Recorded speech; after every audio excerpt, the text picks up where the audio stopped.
Bonjour, nous avons un programme un peu chargé aujourd'hui. J'espère que je pourrai le faire dans les délais requis.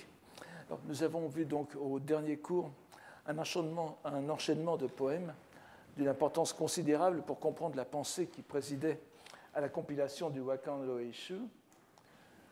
Il s'agissait de la série sur le thème Bunshi, texte littéraire, œuvre littéraire, mais aussi langue, voire langage dans le contexte, car nous avons vu que le terme alternait avec Gengo et était finalement repris dans l'unique waka final par le japonais kotonoha, c'est-à-dire kotoba, les feuilles des mots, les feuilles des paroles, le terme poétique pour la langue en général, et l'aspect oral de la langue. Nous avons pu apprécier la complexité de l'agencement des citations qui progressait de la composition littéraire en soi jusqu'à la proclamation de l'équivalence des œuvres chinoises et japonaises, Sugawara no Michizane étant placé rien moins qu'au niveau de Confucius. Nous pourrions d'ailleurs nous demander pourquoi ce n'était pas l'équivalence plus évidente qui était aussi plus compréhensible entre Pochuyi, n'est-ce pas, Hakkyoi et Michizane qui était proclamé. Ça va encore plus loin puisqu'on saute directement de Michizane à Confucius. Il se peut tout simplement qu'il n'y ait pas de citation de cette teneur que Kinto aurait pu insérer. Mais il faut reconnaître que cette mise à égalité entre Confucius et Michizane serait presque choquante. Cela aurait été assurément pour un lecteur chinois, bien qu'il y ait eu peu de chance que ce poème de Fujiwara no Atsushige tombe sous les yeux d'un tel lecteur à l'époque. Nous avons vu comment les trois doctrines se trouvent plus ou moins directement impliquées dans l'enchaînement, soit explicitement, soit en hors texte, mais d'une façon bien discernable. Et enfin, nous avons vu le coup final, n'est-ce pas, le waka anonyme proclamant le caractère fallacieux du langage. Il s'agissait d'un poème d'amour détourné, qui mêle donc la galanterie d'un premier degré à la remise en question radicale de tout ce qui était venu avant dans la série, et y compris, bien sûr, de la mise en équivalence de Michizane et de Confucius, et cette remise étant à un second degré de lecture. Mais nous avons vu aussi qu'il pouvait y avoir un troisième degré, celui d'un poème capable de s'autodétruire dans son sens négatif, préparant au contraire la possibilité d'une permutation de la fausseté poétique en la vérité de la révélation bouddhique, permutation shirugaesu, n'est-ce pas? Nous avons vu déjà ce terme à deux reprises. Si l'on pense que cette interprétation est par trop partiale et relève d'une sorte de pétition de principe de l'autre part, je ne peux que recommander d'attendre l'avant-dernier cours où nous verrons que le rapprochement esquissé avec les poèmes à thème bouddhique est loin d'être arbitraire. Il ne nous reste malheureusement que 4 cours avant le dernier, qui sera consacré à la conclusion. 4 heures donc pour survoler les près de 40 séries qu'il nous reste à voir. Il faut faire des choix. Et l'on comprendra que nous nous intéresserons en priorité aux thèmes bouddhiques, qui sont fort abondants en comparaison des autres. Il faut même rappeler que c'est le seul thème, le bouddhisme, qui court sur plusieurs séries. Nous avons vu qu'il y avait les noms de Bouddha dans le livre 1, donc Butsumyo, n'est-ce pas? Et dans le livre 2, nous avons les temples de montagne, Sanji, Yamanotera, les œuvres bouddhiques, n'est-ce pas? Butsuji, Hotoke no Koto, les moines, So, l'impermanence, Mujo. Il faut compter aussi les thèmes qui résonnent en profondeur avec le bouddhisme, comme l'ermitage de montagne, Sanka, que nous allons voir. Pardon, là c'est Sanka. En plus, il y avait l'ermitage de montagne, le retrait du monde, Kankyo, lu à la non-bouddhique Kankyo, à la bouddhique ce serait Kenko, n'est-ce pas, Kengo, et surtout la série importante par le nombre de citations que nous allons voir aujourd'hui, bien qu'elle ne soit pas bouddhique à première vue, mais nous n'aurons pas trop à forcer dans le sens du bouddhisme, vous verrez pourquoi. Il s'agit encore une fois d'un thème à appendice. Je vous le lis, n'est-ce pas? Les résidences d'immortels avec les adeptes de la voie et les ermites. Senka, Sketari, Doshi, Innin. Sketari, donc, en appendice, avec, et étant ajouté. Bien évidemment, nous sommes en plein taoïsme, ainsi que le rappelle Eisai, notre commentateur favori, vous le savez, puisque Eisai est le plus systématique, je pense, des commentaires de Dysponsion, et qui serait nous pouvons le situer au XIIIe siècle, bien que ce soit débattu. Pour plusieurs raisons, je pense que le XIIIe siècle va très bien. Donc, ce que dit Eisai, n'est-ce pas? Les résidences d'immortels sont les palais d'immortels. Senkyu, vous voyez, palais. Nous ayons Sen no Ie, mais aussi, donc Senkyu, les palais d'immortels. Les adeptes de la voie, Doshi, sont ceux qui ont obtenu la voie par les pratiques, Jutsudo, Jutsu no Waza no Michi, ou bien selon une variante de Eisai, des commentaires de Eisai, ceux qui apprennent la pratique des immortels, Senjutsu au Manabu. Et les ermites, en revanche, les Inrin, qu'on peut écrire aussi avec la clé de l'eau, n'est-ce pas? Le Rin peut s'écrire non pas avec Nimben, mais avec Sanzuihen. Les ermites sont les sages, les Kenjin, qui se détournent du monde, Yo o Somukite, et se cachent dans les vallées des montagnes, Sankoku Yamanotani, Sankoku ni Kakure Itaru o Iyu. L'ajout des ermites ne marque pas une rupture dans la rubrique, à la différence de ce que l'on pourrait penser de celle que nous avons vue au dernier cours, où les textes posthumes, vous vous souvenez, Ibun, ne sont pas le complément naturel des textes littéraires bunshi. Ici, les résidences d'immortels et les doshi et innin sont mis ensemble, sont naturellement ensemble. Cette série est fort longue, puisqu'elle comprend 14 citations, parmi lesquelles il n'y en a que 3 d'auteurs chinois, mais 10 citations sino-japonaises, donc en chinois classique par des japonais. Et encore une fois, comme la dernière fois, un seul waka de conclusion. Ici encore, nous pourrions être surpris de voir un courant d'idées qui semblait si chinois et si peu japonais, représenté avec une telle asymétrie en faveur des auteurs japonais. Mais nous savons que les lettrés sino-japonais de l'époque de Heian étaient bien plus versés dans les sciences taoïstes qu'on ne se l'imagine généralement. En particulier, les pratiques de longue vie, le Rentan Jutsu, furent cultivées de façon plus ou moins réaliste par certains. Nous en avons en tout cas un certain nombre, c'est-à-dire qu'ils ne se contentaient pas de lire les recettes, mais de les appliquer aussi. Nous en avons en tout cas un certain nombre d'attestations de l'intérêt savant donc, pour ce domaine, par exemple dans le cas de Minamoto no Toru, qui a été étudié par Bernard Franck, le créateur du jardin Kawara no In. Nous avons d'ailleurs un très bon exemple de l'influence du taoïsme au Japon dans le Wakan Roishu même, avec la très courte série sur le Kōshin. Cette pratique d'origine indubitablement taoïste, qui consiste à ne... Et donc que l'on lirait Kōshin, n'est-ce pas, Kanoe Saru, le premier signe, Ko se lit Kanoe en lecture kun, et Saru, le second, en lecture kun aussi. Donc c'est une pratique indubitablement taoïste qui consiste à ne pas dormir pendant la nuit du 57e jour du cycle sexagésimal, afin d'empêcher les 3 vers, Sanshi, n'est-ce pas, Mitsu no Kabane, littéralement les 3 cadavres. D'ailleurs, l'iconographie taoïste les présente de façon assez horrible. Donc ces 3 vers qui gîtent, qui logent dans le corps humain, on les empêche donc de quitter le corps de l'individu qui les héberge, puisque c'est la nuit où ils peuvent monter au ciel et dénoncer les mauvaises actions de leur hôte auprès de l'empereur céleste Tentei. En même temps, cette série sur le Kōshin est singulière par sa brièveté, puisqu'elle ne comporte que 3 poèmes, dont le waka final, qui plus est. Et ce waka final n'a d'autre rapport avec le Kōshin que le jeu de mots qu'il énonce. Je crois que je ne l'ai pas mis.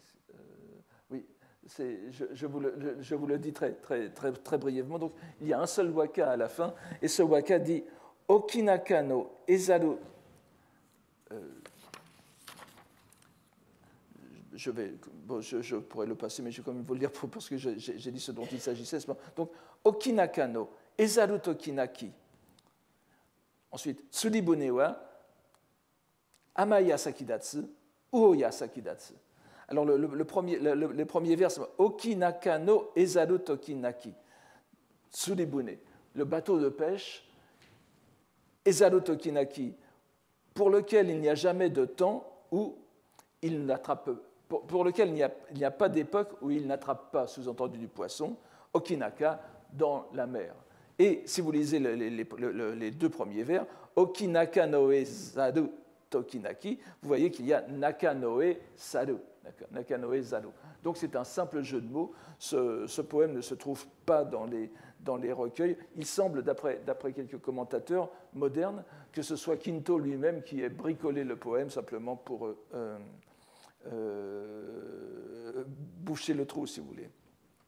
Donc nous n'avons pas le temps de réfléchir à cette curieuse façon de célébrer ces pratiques, mais nous voyons que le taoïsme est bien présent en tant que tel dans ce recueil. Et bien plus ici, évidemment, dans cette rubrique du Kōshin, puisque c'était une pratique qui était répandue dès l'époque de Heian, non seulement dans les milieux lettrés, mais aussi largement dans la population, comme elle le sera plus tard, encore à l'époque d'Edo et encore maintenant, enfin maintenant, je parle du Japon d'il y a 30-40 ans, n'est-ce pas, où c'était encore dans certains temples, puisque les Kōshin-zuka, les lieux de culte à ces trois vers se trouvaient souvent dans les temples bouddhiques, et c'était encore une fête relativement populaire. Mais revenons à nos ermites. Le terme de doshi ne signifie pas forcément un ermite taoïste. Cela pouvait désigner tout adepte des sciences occultes ou de la divination, qui pouvait aussi monnayer ses talents.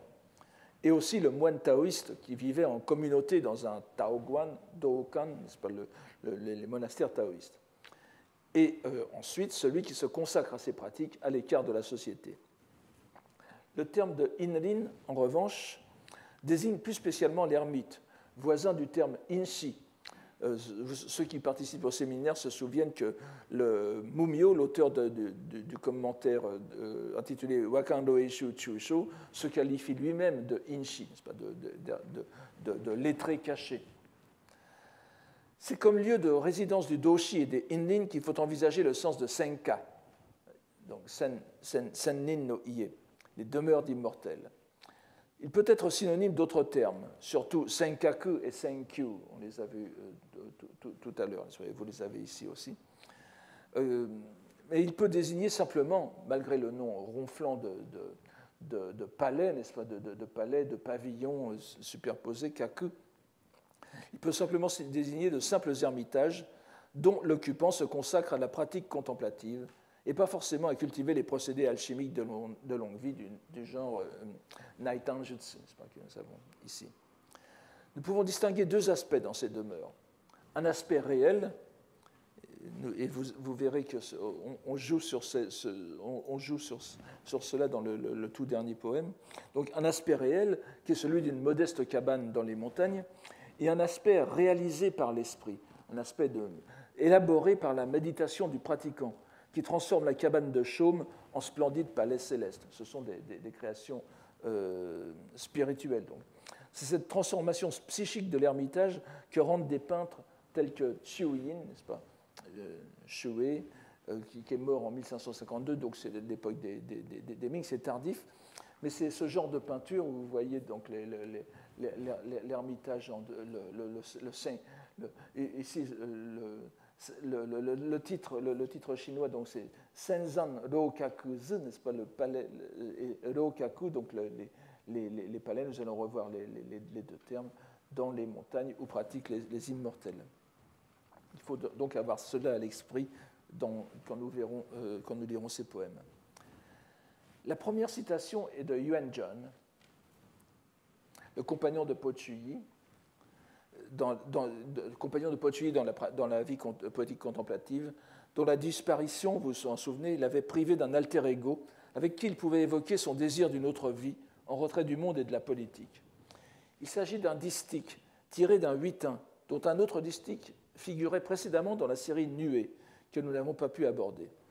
Il est intitulé « Vivre caché », la vie cachée, résider à l'écart, Yu-se, et il proclame l'amour du rustique, Yajin, n'est-ce pas, Nobito, Noshito, celui qui n'est ni courtisan ni fonctionnaire. Donc cet amour du rustique pour la retraite à l'écart entre les pins et les monts. Le distique cité dans la série sur la nuée, je vous l'ai mis en premier, je ne vous ai pas donné la transcription. simplement, donc je vous donne simplement la traduction pour que vous l'ayez en tête. Tout le long du jour, à contempler les nuages, j'ai l'esprit exempt de lien, Sunagalase. J'ai l'esprit exempt de lien. Et de temps à autre, en regardant la lune, la nuit se fait enfin paisible. Vous voyez le dernier caractère, Shizuka Nodoka. Le caractère paisible, donc kan, qui qualifie éminemment la vie solitaire, ainsi que nous l'avons déjà vu à plusieurs reprises, et c'est dans le composé kankyo, n'est-ce pas, qui fait l'une des rubriques qui arrivera plus tard, mais que nous n'aurons pas le temps de voir malheureusement. Alors que les 4 premiers vers du poème pouvaient passer pour une description générique, en quelque sorte, de la vie solitaire, du retrait littéraire du monde, le distique qui est cité ici, dans cette série, sur les demeures d'immortels, est plus précis. Donc vous avez cette fois la transcription, et voici la traduction que je vous en donne. Alors évidemment, c'est toujours délicat de traduire ce genre de choses de façon un peu réaliste. Le monde dans la cruche est hors de notre univers. Les honneurs dans le rêve ne durent que du matin au soir.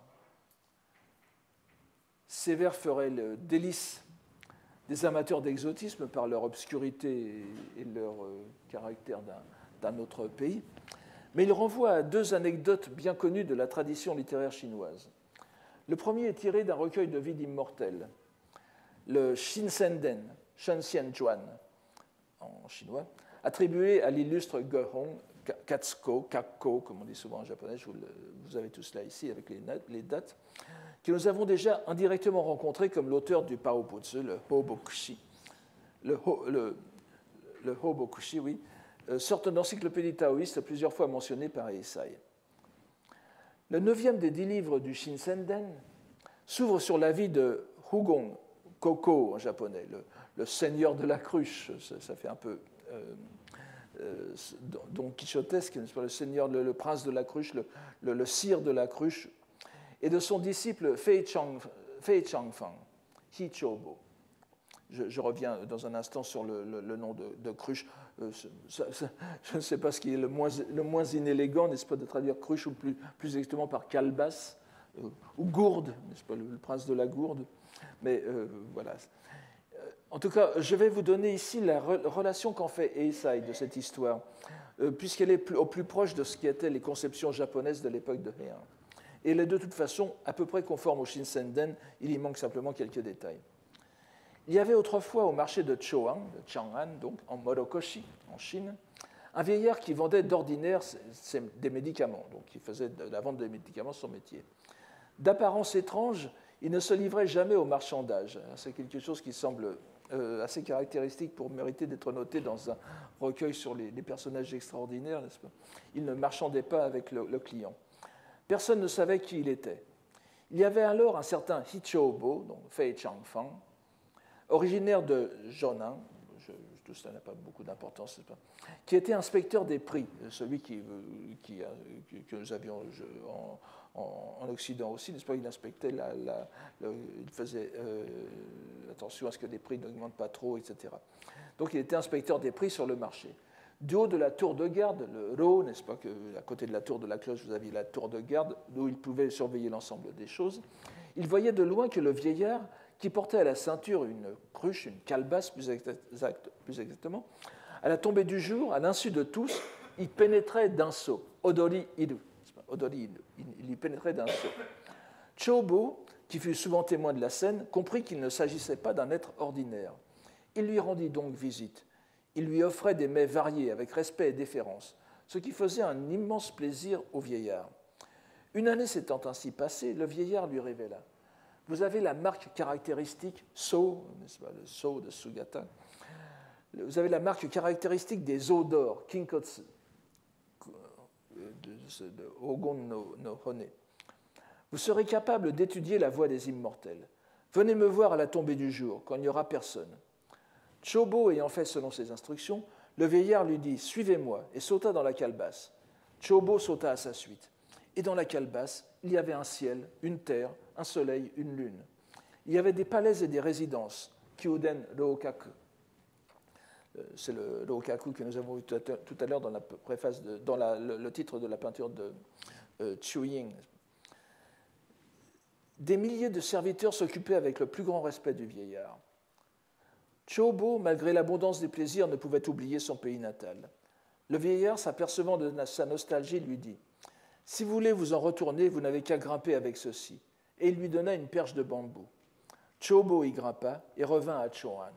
Il jeta sa perche dans un étang. Elle se transforma en un dragon vert, Seidio, lu d'habitude Seidiu, bien que Seidio soit la vraie lecture Kan, qui s'élança, donc transformé en un dragon vert qui s'élança vers le ciel. Bon, je ne reviens pas sur les dragons, nous n'aurions pas le temps.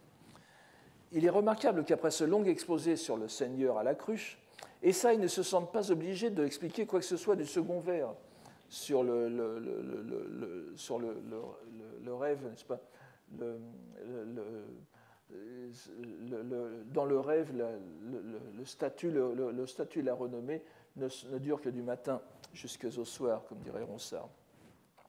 C'est très probablement parce que chacun était censé comprendre l'allusion. Il est vrai qu'encore maintenant, tout lecteur japonais peut avoir une idée de ce dont il s'agit, même sans connaître l'expression qui résume l'histoire. Il s'agit d'un récit fantastique de l'époque Tang, le rêve de Handan, n'est-ce pas, Kantan no Yume, du nom d'une ville de la province du Hebei, où est située l'étrange aventure d'un étudiant malheureux aux examens, du nom de Rosei, qui, lors de son voyage de retour, passe la nuit dans cette localité. Dans une auberge, il fait la connaissance d'un doshi, donc d'un pratiquant taoïste, qui lui prête son repose-tête, d'où le titre de ce récit, le bien connu Chinchuki, le Makura no Naka no Ki, sur lequel il s'endort, ce repose-tête. Tandis que, alors évidemment, on peut l'appeler le récit de l'oreiller, mais ce n'est pas tout à fait un oreiller non plus. Il n'y a pas d'empêchement à le traduire ainsi. Il s'endort pendant que l'aubergiste fait cuire du millet pour le repas du soir. D'où l'expression que l'on a souvent pour cette histoire, n'est-ce pas? Koryo mu, le Koryo no Yume, le rêve du millet, ou bien Koryo Issui, la cuisson du millet. Surviennent alors des messagers impériaux qui l'emmènent à la capitale, où il est embarqué dans un cursus honorable, je n'ai même pas tenté de résumer l'histoire, qui le mène au plus haut du pouvoir jusqu'à épouser une princesse impériale. Victime d'un complot, il manque d'être exécuté, puis est innocenté, pour finalement se réveiller alors que le millet est encore à cuire dans le chaudron de l'aubergiste. Dans les deux histoires, nous sommes dans l'univers taoïste, avec des doshi pour protagonistes dans un cas et puis pour personnages importants de l'autre. Il est d'autant plus intéressant de poursuivre la lecture du commentaire d'Esaïe à propos du Seigneur de la cruche, puisque nous sommes vraiment dans le taoïsme le plus pur. Il ne retient du second vers que l'évocation générale du monde comme rêve, pour ajouter que cette comparaison, Esaïe, n'est-ce pas, provient des Naiten, des textes bouddhiques. Et il termine contre toute attente cette longue digression taoïsante par une citation du traité de Rien que Conscience, le Jo Yuishkilon, qu'il appelle ici Yuishkilon, de Vasubandhu et de Genjo, de Xuanzang, n'est-ce pas? Je ne reviens pas sur la composition de ce texte. Et cette citation, vous l'avez ici, je vous la donne. « Tant que l'on n'a pas obtenu le vrai éveil, on demeure constamment dans le rêve. C'est pourquoi le Bouddha appelle notre condition la longue nuit des naissances et des morts. » Cet ajout d'Esaïe, que nous situons donc au début de l'époque de Kamakura, est important en ce qu'il montre comment les lecteurs lettrés japonais sont pour ainsi dire naturellement portés à bouddhiser le texte qu'ils ont sous les yeux. Et nous avons d'autant moins de difficultés à estimer qu'il ne s'agit pas ici d'un simple caprice individuel, que nous avons déjà rappelé la préface de Mumio et la façon dont il situe le recueil dans un dialogue entre les trois doctrines. Au moment même où l'élément taoïste est le plus éclatant, le commentateur tient à le diluer dans le bouddhisme, à rétablir la hiérarchisation des trois doctrines, telle que nous pouvons le voir dans le Sango Shiiki de Kukai, par exemple, qui est emblématique de la chose. Nous sommes à présent habitués aux enchaînements poétiques qui se déroulent dans le Roeishu et aux subtiles élaborations du compilateur. Nous sommes donc ici, tout d'abord, dans la phase de développement du thème initial. Nous pourrions d'ailleurs tenter de vérifier l'hypothèse, j'y reviendrai tout à l'heure, selon laquelle ces enchaînements se dérouleraient selon le schéma quadripartite bien connu qui rime les poèmes chinois, et d'ailleurs qu'on a aussi plaqué sur les poèmes japonais. C'est la première ligne, n'est-ce pas? Ki Shou Tenketsu. Le poème ça désigne les 4 vers ou bien les 4 distiques qui forment un huitin, n'est-ce pas? Vous avez d'abord le début, qui, ensuite shou indiquant le prolongement du début, c'est-à-dire le maintien de la note du début, ten, shirogaesu, vous vous souvenez, nous avons vu, c'est ce que nous avons vu comme terme fondamental de la transformation du poème futile en poème bouddhique, utilisé par Pōjū et repris dans toute la tradition japonaise. Ici, donc, ça indique un retournement, un coup de théâtre ou bien une modification de l'angle de vue du poète qui donne une nouvelle vision de l'ensemble de la situation dans laquelle il est. Et ketsu, musubi, parfois on dit raku aussi, n'est-ce pas, qui est la conclusion qui va se déduire des 2 grandes parties précédentes, enfin une grande partie, une partie mineure et une seconde grande partie. Le poème initial, donc, ici, serait le ki, les citations chinoises shou, les sino-japonaises ten, et le waka étant le musubi. Cette structure était particulièrement évidente dans la série sur les textes littéraires que nous avons vu la dernière fois. Nous revenons maintenant au sujet, mais gardez cela en tête. Nous pouvons, je pense que ça peut donner quelques indications sur la façon de lire ces enchaînements. Le second poème, donc, est de Pōjū, et il accentue les traits du taoïsme opératif qui était dans le premier, de Yuanzhang, donc son compagnon de vie contemplative. Il porte sur un thème général bien connu de la poésie chinoise. L'auteur rend visite à un ermite pour partager du vin ou une conversation épurée, n'est-ce pas, c'est éteint, mais il ne le trouve pas.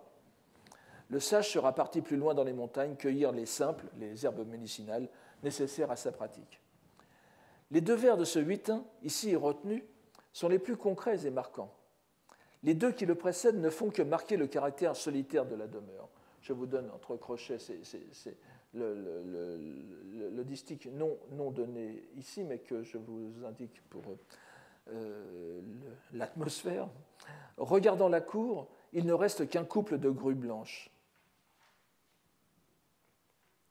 Passant la porte, je n'y vois que le seul pin verdoyant. Vous voyez le pin, la grue blanche, les symboles tout à fait de l'ermite taoïste. Vient alors le distique, que je vous donne ici, Yakuro ni hiarite, etc. Le fourneau alchimique est allumé,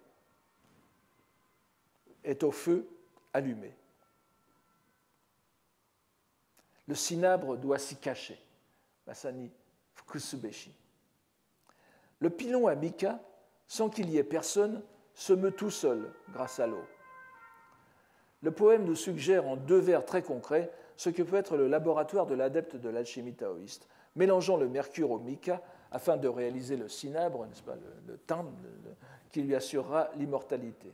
Et vous voyez la description d'une mécanique. On en trouve des illustrations sur l'Internet, n'est-ce pas, de ce pilon mu par l'eau. Enfin, c'est un mécanisme très simple et qui permettait donc à l'ermite de continuer son œuvre lorsqu'il n'était pas là.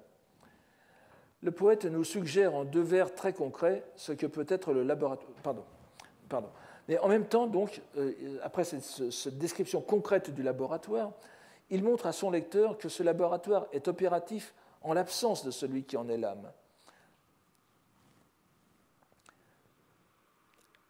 Pōjū donc suggère que l'adepte a mené à bien son projet, qu'il a bel et bien produit le remède d'immortalité et qu'il a quitté ce monde. Là encore, en suivant un schème bien connu des vies de taoïstes, les adeptes réalisés ne meurent pas, mais se dérobent au monde pour mener leur vie immortelle loin des indiscrets.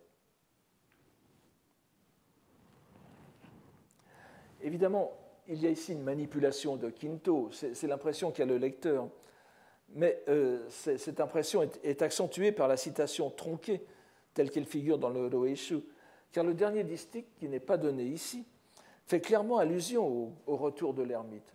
Je vous le donne en bas, n'est-ce pas? Je voulais l'interroger sur le sceau de l'unité des trois, le Sandoke. Combien de jours me faudra-t-il attendre pour être à l'aise avec lui? Po-Chiyi cite ici explicitement l'un des plus célèbres traités alchimiques chinois, attribué traditionnellement à Wei Boyang, Gi Hakuyo, dont je vous donne le titre complet ici.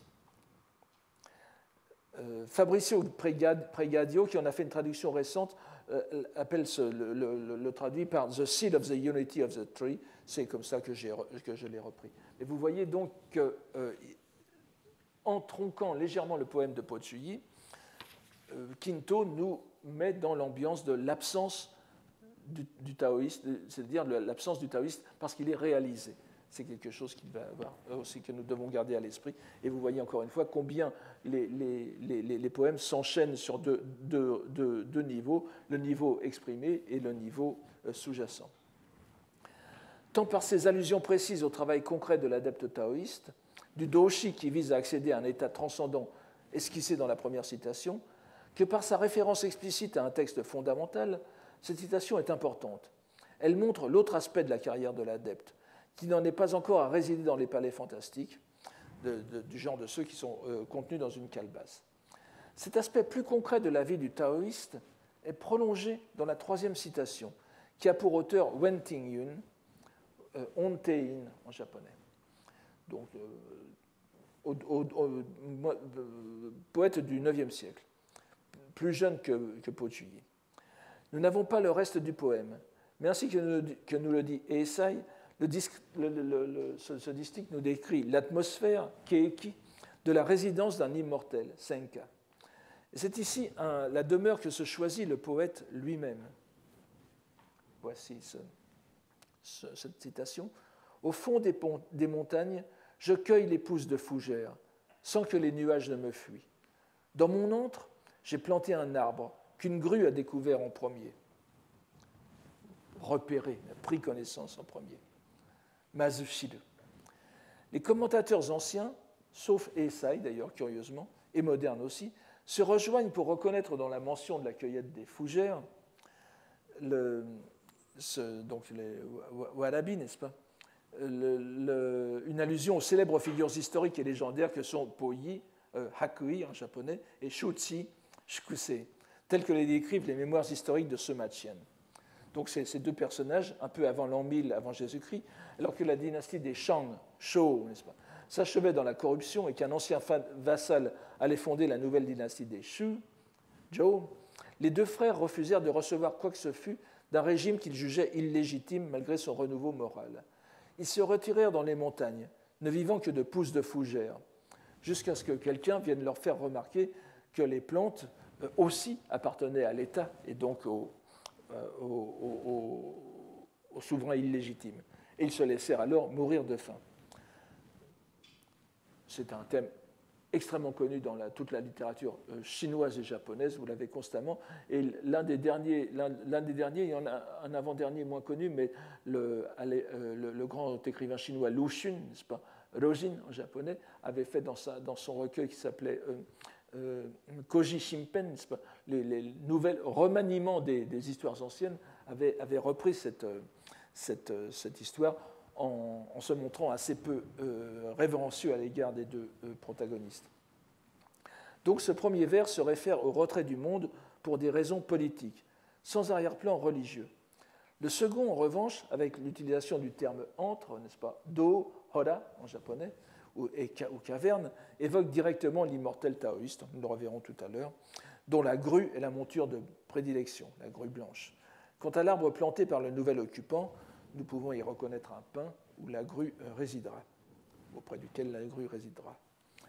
Après ces trois citations chinoises, grâce auxquelles s'instaure ce que nous pourrions appeler avec Eisai l'atmosphère donc, qui règne autour des demeures des immortels, nous avons une avalanche de 10 citations sino-japonaises, chose assez inhabituelle, qui vont développer encore les prémices chinoises et que nous pourrions diviser très grossièrement en deux classes. Nous avons d'une part, au tout début, des citations descriptives qui élaborent sur l'aspect fantasmagorique des résidences et du monde des immortels, le Senkyo, n'est-ce pas, le monde des immortels. Et d'autre part, celles qui reprennent le second thème de la première citation et que nous pourrions appeler le paradoxe temporel. Ce paradoxe temporel est assurément l'une des constantes de la littérature taoïste. Et nous le voyons ici, pris et repris, manipulé avec délice par les poètes. Nous y reviendrons tout à l'heure. Mais disons dès à présent que ce qui est ici présenté comme caractéristique du taoïsme se trouve aussi dans un texte aussi bouddhique que peut l'être le Sutra du Lotus, où nous avons justement au premier chapitre, celui du prologue, Johon, un remarquable exemple de paradoxe temporel.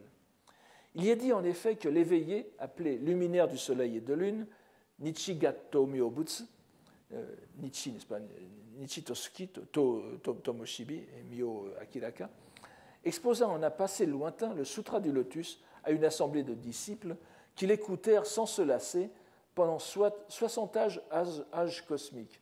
Il s'agit, comme vous le voyez, d'âges cosmiques mineurs, shogo, mais quand même ça fait très long. Et il restait immobile en corps et en esprit.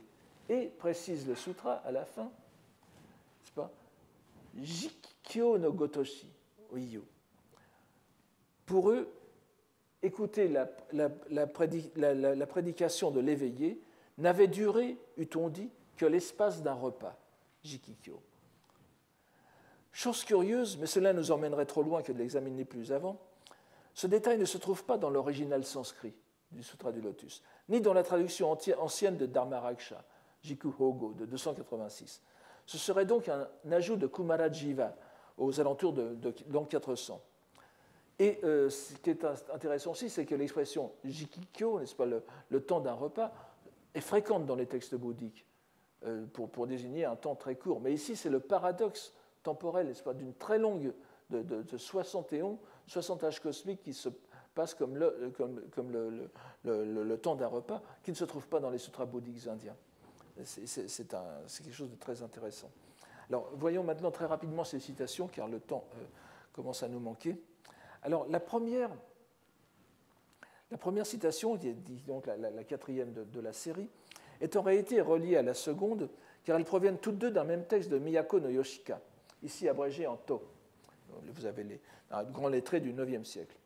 Deux phrases en avaient déjà été citées dans la série sur les grues, où grues et dragons étaient mis en parallèle. Le texte fort long est consigné dans le Honsho Monzui, où il est intitulé ici en abrégé, vous l'avez en bas, Shinsen Saku, ou Shinsen Sakubun, dissertation sur les immortels, qui constitue une longue description de ses adeptes en réponse à une question posée par un fonctionnaire de la cour. Comme les deux citations sont assez loin l'une de l'autre dans le texte d'origine, nous pouvons les garder ici séparées. Elles ne s'enchaînent pas, n'est-ce pas? Enfin, sauf qu'elles, vous verrez de quelle façon. Voyons tout d'abord la première. Flottant en nuage, alors je reprends les trois calebasses, vous verrez pourquoi. Flottant en nuage sur les trois calebasses, à 75 000 lieues fendant les flots, sur les 5 châteaux s'élève la brume, les 12 palais percent le ciel. Citation certes difficile à traduire élégamment et qui exige quantité de gloses. Et ça, il nous y aide, en rappelant des faits donnés dans le Shuiji, n'est-ce pas, le Shuiki en japonais, Nokoru mono, Nokota mono hiro, n'est-ce pas, Nokoru Shuiki, un traité sur l'histoire légendaire écrit par Oshinen Wang Zhenyan au IVe siècle, après Jésus-Christ. Les trois calebasses, Sanko, sont les trois légendaires, sont les trois groupes, en tout cas, les légendaires îles des immortels, qu'on appelle le plus souvent les montagnes divines, Shinsan, que vous avez ici, n'est-ce pas, Hojo, Horai et Eishu, qui sont donc situés à 75 000 lieues chinoises, n'est-ce pas, donc ce qui fait une trentaine de milliers de kilomètres quand même, de la Chine, donc dans la mer de l'Est, d'Okai, ou bien dans la mer le golfe du Porai, n'est-ce pas, Bokkai, selon les sources. Alors, tandis que les 5 châteaux et les 12 palais, ou tours, sont, eux, situés dans une autre région. D'après les mémoires historiques de ce Matsien encore, c'est dans les Kunlun, que nous avons déjà vus dans des poèmes précédemment, ces montagnes qui séparent le Tibet du bassin du Tarim. Et ils auraient été fondés par l'empereur jaune, donc Kōtei, n'est-ce pas, que l'on connaît comme l'un des pères du taoïsme. Ce bref rappel des zones d'habitation des immortels aux marges du monde, donc fait par un japonais, est complété par l'autre citation de Yoshika, qui se réfère cette fois à un autre texte très célèbre. Voyons d'abord la citation. « Des chiens étranges ou fantastiques aboient parmi les fleurs. Leur voix s'écoule comme de l'eau, n'est-ce pas, nagaru. Leur voix suit le courant d'eau le long de la grève au pêcher rouge. Un vent violent fait trembler les feuilles. Leur parfum se répand à travers la forêt d'acacias violets. Shike, Murasaki no Katsudan. Les couleurs fantastiques accentuent l'étrangeté du lieu. Sans que Eisai ait besoin de nous le rappeler, nous savons que nous sommes dans le monde décrit dans la célèbre relation de la source aux fleurs de pêcher, le Toukagenki, le Taohua Yuanzi, souvent abrégé en Tougenki, de Tao Yuanming, Toenmei ou Tōsen en japonais. Texte daté de 421 après Jésus-Christ. Bien que dans la relation de Tōsen, il ne s'agisse pas d'immortels à proprement parler, mais de Chinois qui avaient voulu échapper au désordre de l'unification de la Chine sous les Tsin, donc au IIIe siècle avant Jésus-Christ, donc 700 ans auparavant, et plutôt de leurs descendants d'ailleurs, parce qu'il n'est pas dit qu'ils vivent ces 7 siècles. Mais ce sont donc des gens qui vivent à l'écart du monde. Ils ont voulu échapper à la situation politique. Mais il est vrai que la tradition poétique chinoise et japonaise, poétique et narrative, a eu tôt fait de les transformer en immortels taoïstes, alors que ce n'était pas cela à l'origine. Alors que la première citation s'arrêtait aux détails physiques et géographiques des résidences des immortels, l'implication de la seconde, bien que non explicite mais en hors texte, est bien évidemment celle d'un endroit où le temps s'écoule différemment du monde ordinaire. Les habitants de la source au péché n'ont aucune idée de l'histoire chinoise depuis les Qin. Je ne vous rappelle pas cette histoire, enfin c'est l'histoire de la source au péché de Tao Yuanming. Donc c'est un pêcheur qui remonte le courant d'une rivière pour trouver du poisson. Il arrive dans un bosquet de pêchers aux fleurs rouges. Il y découvre un chien. Ce chien l'amène à une caverne et là il découvre les descendants de ce peuple caché dans les montagnes. Il le prie, le peuple caché le prie de ne rien dire, le laisse repartir en le priant de ne rien dire à ses compatriotes. C'est évidemment la première chose que fait le pêcheur lorsqu'il revient au village. Ils veulent retrouver l'endroit, mais ils ne peuvent pas. Ils s'égarent. Les gens se sont retirés. Je voulais aussi vous faire remarquer que ce texte est très intéressant dans la mesure où, selon un sinologue anglo-saxon des années 80, je crois, et c'est une thèse qui a été reprise au point que maintenant la dernière traduction du Taohua Yuanzi porte ce titre, ça serait sans doute l'origine du mythe de Shangri-La, du mythe littéraire occidental de Shangri-La, qui est apparu dans ce roman Horizons perdus des années 30, qu'on a souvent attribué à une espèce d'orientalisme occidental. En réalité, l'auteur de Shangri-La, qui s'appelait, je crois, Hamilton, ou quelque chose comme ça, a repris ce thème chinois ancien. L'aspect temporel est renforcé par la citation suivante, qui est tirée d'une préface consignée dans le Honsho Monzui encore, et due à Oe no Asatsuna, qui est mort au milieu du Xe siècle. Faite pour un poème dont le thème fut donné par l'empereur Murakami, qui était très jeune alors, lors d'une réunion poétique à la résidence de Nijo-in. C'est ce que vous avez dans le titre qui est donné après la translittération. Le thème du poème n'a rien à voir avec ce qui est relaté par Oe, puisqu'il s'agissait de décrire les fleurs qui arrivent en volant, en désordre sur les habits de danse. C'est un thème poétique tout à fait visuel. Voici en tout cas la citation. Et ce texte sera repris dans la rubrique aussi Kankyo, n'est-ce pas, la résidence, le retrait du monde. Voici la citation donc. « Entrez par erreur dans la résidence des immortels. bien que je n'y fusse que l'hôte d'une demi-journée. Hanjitsu. Hanjitsu plutôt que Hannichi, n'est-ce pas, puisque nous sommes dans un... vous voyez que la lecture est Hannichi no Kaku, donnée par la plupart des textes, mais il faudrait lire, si nous étions vraiment sérieux, n'est-ce pas, nous lirions Hanjitsu no Kaku en lecture Kaon complète. Donc, entrer par erreur dans la résidence des immortels, bien que je n'y fusse que l'hôte d'une demi-journée, peut-être qu'à mon retour au pays natal, Kyuri, c'est-à-dire chez moi, je rencontrerai mes petits-enfants à la 7e génération. Ainsi que le remarque Eisai, Oe décrit ses sentiments, Jukai, n'est-ce pas, d'embarras, à pénétrer dans le palais du Nijoin, donc au milieu d'une telle, de la fleur, de la noblesse de l'époque, et il s'imagine plaisamment dans le rôle du protagoniste d'une autre anecdote célèbre concernant la rencontre d'un homme ordinaire avec des immortels. Cela se passait sous le règne de l'empereur Gen des Shin, n'est-ce pas, donc au IIIe siècle à peu près après Jésus-Christ, avec un homme un personnage du nom de Wang Zhe, Oshitsu, qui s'était rendu avec sa hache dans la montagne afin d'y couper du bois.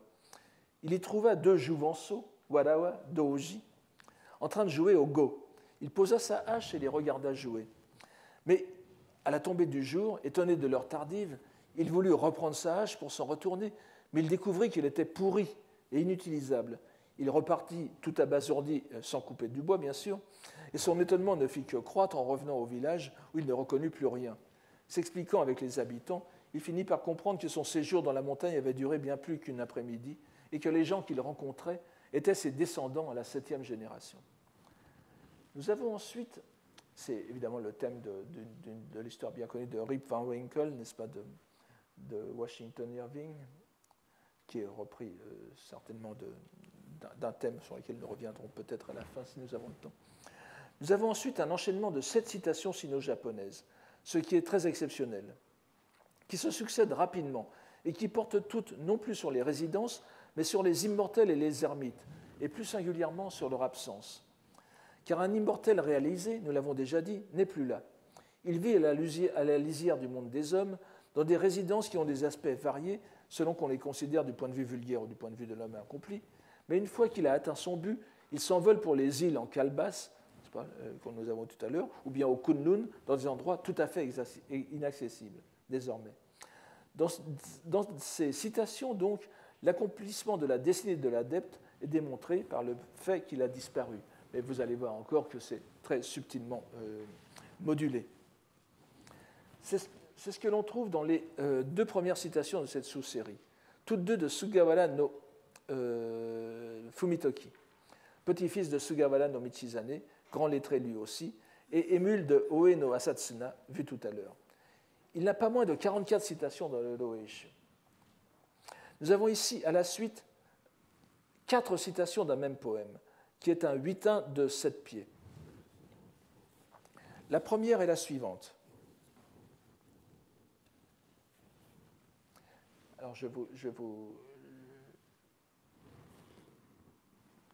Attendez, je crois que... Voilà, c'est ici, n'est-ce pas? Voilà. Grâce au four à cinabre, la voie est accomplie. La chambre de l'immortel est désertée. Sur le paysage de montagne, l'éclat de la lune décline. Shitsu peut désigner la chambre, mais aussi la cellule indépendante, l'ermitage. Nous comprenons que la chambre est désertée parce que l'immortel a atteint son but. L'Athanor, le four alchimique, a accompli son œuvre. Désormais maître du remède d'immortalité, l'ermite a quitté la dimension des hommes. Et la lune se couche sur un endroit désert. La citation suivante est bien sûr parallèle. Le lit de pierre est resté dans l'antre, balayé en vain par les vents. Munashiku harao. La table de jade est jetée au bois dans la forêt. Un oiseau solitaire y chante. Le lit est le bureau. L'immortel est parti, il n'a plus besoin de son lit et il n'écrit plus. Désormais, au-delà des mots, il n'a plus besoin d'écrire. Et c'est l'oiseau, esseulé après son départ, qui ressent encore le besoin de s'exprimer. avançons donc rapidement. Poursuivons avec ce troisième distique. Pêcher et prunier ne diront pas combien d'années au passé. Je dois quand même faire remarquer quelque chose que l'on peut comprendre à partir du kundoku japonais si on le lit bien. Mais vous voyez bien que le mono iwazu, la suite, hado ikubaku ka kurenuru, c'est le complément de iwazu, n'est-ce pas? Donc, il ne faut pas traduire ici par pêcher et prunier ne parlent pas, mais ne disent pas combien. Pêcher et prunier ne diront pas combien d'années au passé. Dans les volutes de brume, nulle trace de qui aura jadis ici séjourné. Les premiers mots du premier vers font allusion à un dicton célèbre, n'est-ce pas, que je vous ai donné ici, Tori mono iwazu ou mono iwazare domo, shita onozukara michi ou komichi o nasu. Et le sens de ce dicton est facilement transposable au présent poème. Les arbres sont les derniers témoins de l'ultime transformation de l'immortel, et les hommes qui veulent s'inspirer de son exemple viennent naturellement à eux. Le sens de ce dicton, donc, étant pêchers et pruniers ne parlent pas, mais à leurs pieds se forme naturellement un sentier. Et de même que vers l'ermitage du mystique taoïste qui a disparu. Le quatrième et dernier distique finit sur une note d'espoir. Dès que Wang Xiao s'en fut allé, les nuages ont disparu à jamais. Mais tôt ou tard, Soban, tôt ou tard, lu en japonais, Itsuka, le son de l'orgue à bouche reviendra dans l'ancien vallon. Wang Xiao ou Wang Zijiao, ou bien Oshikyo en japonais, est l'un des immortels les plus anciennement attestés, qui aurait vécu à l'époque des Shu. Donc. Sa biographie est dans le Ressenden. Je n'ai pas le temps de m'arrêter à cette première grande biographie des immortels taoïstes, n'est-ce pas, faite au 1er siècle avant Jésus-Christ, dont nous avons la chance d'avoir une traduction complète en français de Max Kaltenbach. Elle est résumée de façon trop abrégée pour que je vous la donne ici par Eisai, mais je vous en donne quelques mots à partir du texte du Ressenden, n'est-ce pas? C'était le fils de l'empereur Ling de Zhou, que vous avez ici. Il s'adonnait à la pratique de l'orgue à bouche, et il pratiqua plus de 30 ans sur une montagne avec un maître taoïste. Jusqu'à ce qu'il dise un jour à quelqu'un qui était parti à sa recherche dans cette montagne, puisqu'il commençait à s'inquiéter, que sa famille devait l'attendre sur le sommet d'une autre montagne. La famille se rendit à la date prévue, qui était entre parenthèses le 7e jour du 7e mois, n'est-ce pas, donc l'époque de la fête du Tanabata. Et il apparut à sa famille, monté sur une grue blanche, comme de bien entendu, comme dit la chanson. Et ça y ajoute un détail qui ne figure pas dans le Ressenden. Il leur fit un concert d'orgue à bouche derrière les nuages, caché dans les nuages. Ce qui explique le détail du premier vers, n'est-ce pas, avec les Kumo Nagaku Tainu. Puisque ensuite, après avoir fait ce concert improvisé, Wang Zijiao repart et n'est plus vu. Donc le nuage ici est encore une fois une métaphore et cette fois encore une métaphore de l'immortel. Et évidemment, ici, Wang Zijiao, Oshiko, n'est qu'une métaphore de l'ermite disparu, réalisée, dont parle Fugawara no Fumitoki. Cette évocation des doshi réalisée se poursuit par un distique dont Eisai nous dit qu'il concerne les inlin, les ermites donc, qui ne sont pas forcément des doshi. Nous pouvons les considérer comme un bref intermède qui prolonge l'atmosphère chinoise de la citation précédente sans reprendre le thème de l'absence. Et vous voyez que l'atmosphère chinoise, elle est superposée. C'est à chaque fois un japonais qui va voir un ermite ou qui se croit au milieu d'immortels chinois alors qu'il est chez les japonais. Alors ce distique est l'œuvre de Oe no Asatsuna, que nous avons vu plus haut, et dont nous avons dit qu'il était en quelque sorte l'émule de Sugawara no Fumitoki. Les deux étant regroupés, leurs deux noms étant regroupés dans le nom composé Kango, n'est-ce pas, le Kan de Suga et le Ko de Oe. Alors voici ces vers. Sur le mont Shang se couche la lune. Les barbes blanchissent à l'automne. Sur le fleuve Ying se forment les vagues. L'oreille gauche est purifiée. Pas facile à traduire de façon poétique. Barbe et oreille gauche. Comme on le voit, traduire le second vers en visant un énoncé poétique relève de la gageure. Nous nous contentons donc d'en conserver le sens. Le premier vers est une allusion au Shōzan Shiko, Shiko, n'est-ce pas, les quatre, ce qu'on peut appeler le caractère ko. Le caractère ko, c'est excusez-moi, je vais vous l'écrire ici.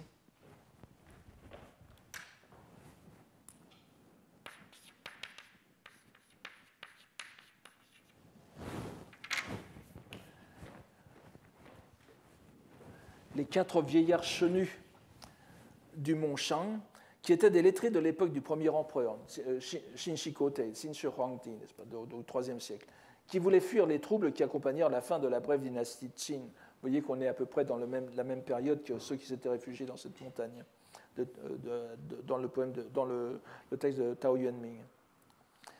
La rivière Ying est un affluent du fleuve Huai, qui est l'un des fleuves entre le Yangtze-Kiang, n'est-ce pas, et le fleuve jaune, qui est le lieu de la célèbre anecdote résumée dans l'expression qui se dit en chinois, n'est-ce pas, Shuyo se lave les oreilles. Je vais vous la donner aussi.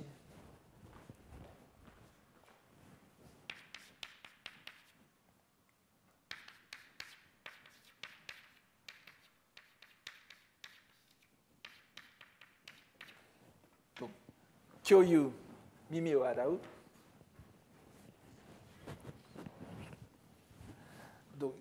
Alors ce Shuyo donc, était un contemporain de l'empereur mythique Yao, n'est-ce pas, Yo, l'empereur Yo, qui lui avait proposé le trône. Et Kyoyu fut si indigné de la proposition qu'il alla se laver les oreilles qui avaient été souillées par cette proposition politique dans les eaux de la Huai.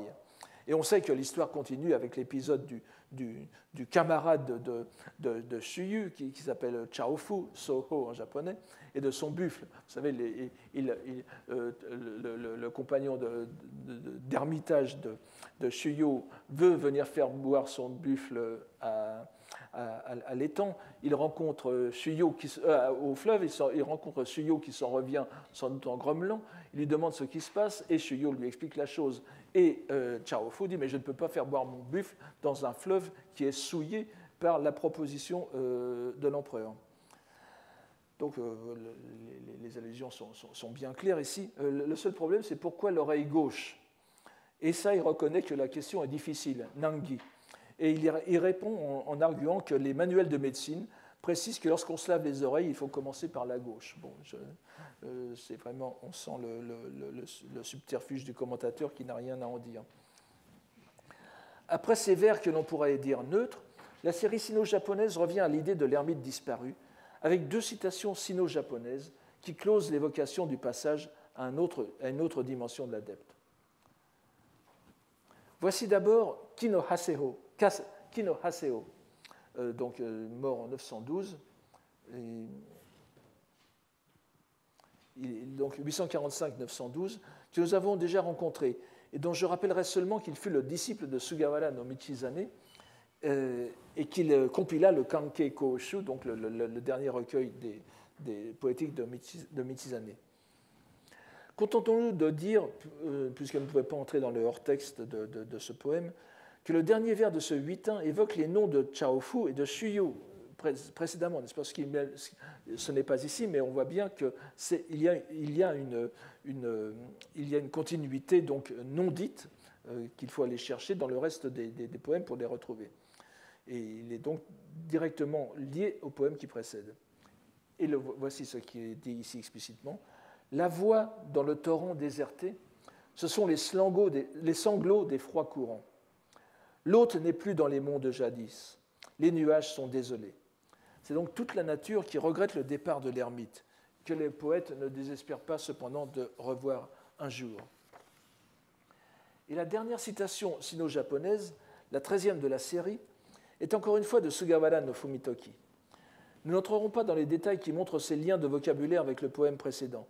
Ils sont en tout cas assez évidents pour ne pas laisser de doute à ce sujet. Voyons donc directement ces deux derniers vers d'un quatrain. En passant par le rêve, Yume otoshiteo tsujite, au profond de la nuit, la lune sur l'antre couvert de lierre, à la recherche de ses traces, à la fin du printemps, la poussière sur la porte au saule. Nous ne pouvons nous attarder sur les allusions du poème ni sur les circonstances de sa composition. Le titre parle de lui-même. L'auteur évoque les sages anciens qui ont tous disparu et sont désormais inaccessibles. Vous voyez, en pensant au loin, moi qui suis loin d'eux, au mode de vie fou des sages anciens de l'Antiquité. Il essaye de les rejoindre en rêve, comme cela a pu se faire autrefois, ou bien en se rendant à leur ermitage. La porte au saule est une allusion à Tao Yuanming, dont le surnom était Goryu Sensei, le maître aux 5 saules, puisqu'il avait 5 saules plantés devant sa porte. Et nous avons déjà vu les allusions à Tao Enmei et Tao Yuanming dans cette série. Le point commun à toutes ces 7 dernières citations, en dehors de la disparition ou de l'absence des ermites ou immortels, est d'ordre négatif. Il n'y a plus d'allusion au paradoxe temporel que nous avons vu si présent dans les 6 premières. Si nous reprenons la structure poétique en Kisho Tenketsu que nous avons évoquée tout à l'heure, et tout en prenant garde à ne pas tenter à tout prix de faire entrer dans cette grille l'ensemble de la série, nous pouvons au moins remarquer une courbe approchant ce rythme. Les 7 citations traitant de la disparition des ermites pourraient correspondre à la 3e partie, le retournement dramatique, ten, ici exprimé par l'angoisse ou la nostalgie du poète cherchant les sages d'antan. Le dernier poème de la série, l'unique waka de ces 14 poèmes, est donc la conclusion, Ketsu, Musubi. Voyons-le tout d'abord. Il s'agit d'un poème qui est consigné dans le Kokinshu. C'est le numéro 273 du Kokinshu, la seconde partie de l'automne. Il est précédé d'une notice qui n'est pas reprise dans le Roeshu. La notice est la suivante. En arrivant à travers les chrysanthèmes, Kiku o Wakete, au palais d'immortel, Senkyu. Senkyu ni Kiku o Wakete itareri. Et s'énonce en ces termes le poème, n'est-ce pas? Donc, Nurete Hosu, Yamaji no Kiku no Tsuyu no Mani Itsu. Alors, Itsuka Tsutose o Ware wa Henikem. Trempez mon habit et puis sécher. Il faut rajouter habit ici, 150. Trempez mon habit et puis sécher en l'espace d'une rosée, Tsuyu no Mani, d'une rosée de chrysanthème sur la cendre de montagne. Aurais-je donc 1000 ans en un instant passé? Ce waka de conclusion nous replonge donc dans l'univers magique du taoïsme, bien que ce soit dans un paysage japonais, et le palais d'immortel Senkyu de la notice n'est certainement qu'un ermitage montagnard. Plus remarquable encore, ce poème est l'œuvre du maître de loi Hoshi Sosei, illustre poète de la fin du IXe siècle et fils d'un autre non moins illustre religieux bouddhique, Henjo, tous deux moines de l'école Tendai, qui connaissaient donc bien le Sutra du Lotus. Est-ce un hasard que Kinto ait choisi un poème de moine bouddhique pour clore cette série dont le thème fondamental, donc, le point d'orgue, est le caractère relatif du temps, son caractère malléable, sa diversité selon les individus qui le vivent? Nous avons vu que l'une des sources les plus répandues de ce paradoxe temporel n'est pas taoïste, mais bouddhique, au premier chapitre du Sutra du Lotus. Dans ce contexte, toute évocation en dehors du contexte bouddhique ne pouvait que le rappeler. Et nous comprenons sans peine que cette série prépare la dernière sur l'impermanence que nous verrons à l'avant-dernier cours. Je vous remercie pour aujourd'hui.